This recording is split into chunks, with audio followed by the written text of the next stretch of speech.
Hi everyone and welcome back to another video.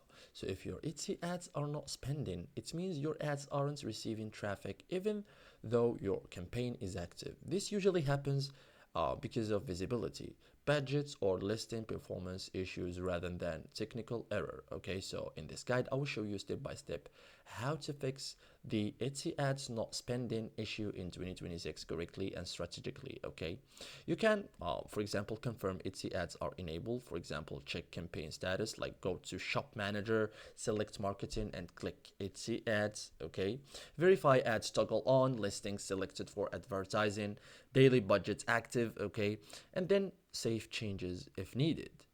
You can also wait for ad learning period, so new campaigns needs time. For example, typical activations need 24 to 88 48 hours, I'm sorry, sometimes up to 3 days. Okay, so Etsy test where to show your listings first. So immediate spending is not guaranteed. You can also check listing status.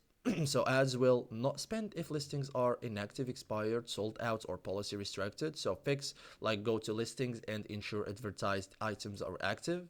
Ads resume automatically after that. Okay, you can also improve listing quality score. So Etsy prioritize listings likely to sell. So improve main product picture, SEO keywords in title, tags relevance, competitive pricing, and shipping clarity. Okay, so poor performing listings receive little or no ads delivery. So this is it, guys. Thank you for watching and see you in the next tutorial.